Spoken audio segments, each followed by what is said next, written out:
Hello friends, welcome to home food Tamil. Friends, இன்றைக்கி ரொம்ப டேஸ்டியாக குயிக்காக செய்யக்கூடிய நல்ல காரசாரமான சூப்பரான ஒரு சைடிஷ் ரெசிபி தாங்க செஞ்சு காமிக்க போகிறேன். ஃப்ரெண்ட்ஸ், வீடியோ ஸ்கிப் பண்ணாமல் பாருங்கள், அப்போ தான் நான் என்னென்ன பொருள்லாம் சேர்க்கணும்னு தெரியும். ஃப்ரெண்ட்ஸ், இது வரைக்கும் நம்ம சேனலை தொடர்ந்து சப்ஸ்கிரைப் பண்ண எல்லா ஃப்ரெண்ட்ஸ்க்கும் ரொம்ப தேங்க்ஸுங்க. நம்ம சேனலில் புதுசாக பார்க்குறவங்க சப்ஸ்கிரைப் பண்ணிக்கோங்க. இந்த சைடிஷ் ரெசிபி டக்குன்னு ஒரு 10 நிமிஷத்தில் ரெடி பண்ணிடலாங்க. இப்போ இந்த சைடிஷ் ரெசிபி பண்ணுறதுக்கு ஒரு பேனில் ஒரு 3 ஸ்பூன் அளவுக்கு எண்ணெய் சேர்த்துக்கலாங்க. எண்ணெய் நல்லா காஞ்சதும் ஒரு 15 பல்லளவுக்கு பூண்டு வந்து சேர்த்துக்கலாங்க.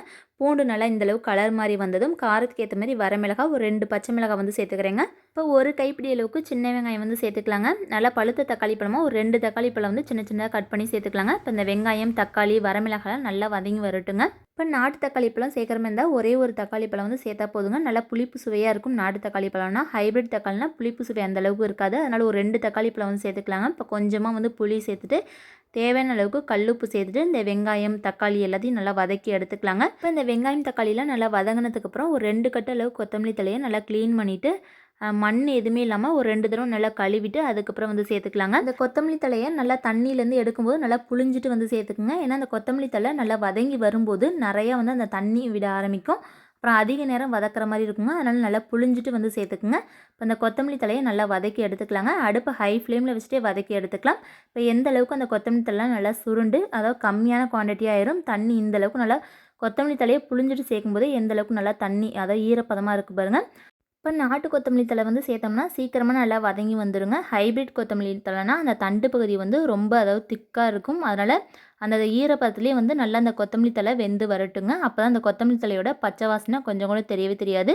இப்போ ஒரு சில நேரங்களில் இந்த ஹைப்ரிட் கொத்தமல்லி தலையில் நம்ம சட்னி துவையெல்லாம் அரைக்கும்போது அதோட தண்டு பகுதி பார்த்திங்கன்னா கொஞ்சம் பெருசு பெருசாக இருக்கும். நம்ம மிக்சியில் போட்டு அரைக்கும்போது அந்தளவுக்கு வந்து மசியாது. அதனால தான் நம்ம அந்த ஈரப்பதத்துலேயே பார்த்திங்கன்னா நல்லா வதக்கி எடுத்தோம்னா மிக்சியில் போட்டு அரைக்கும்போது அந்த தண்டும் பார்த்திங்கன்னா நல்லா நைஸாக வந்து அரைப்பட்டுரும். ஏன்னா நம்ம இலையை மட்டும் பிச்சு நம்ம வந்து சட்னி துவையல் அரைச்சோம்னா அந்தளவுக்கு அதிகமாக சட்னி வந்து கிடைக்காது.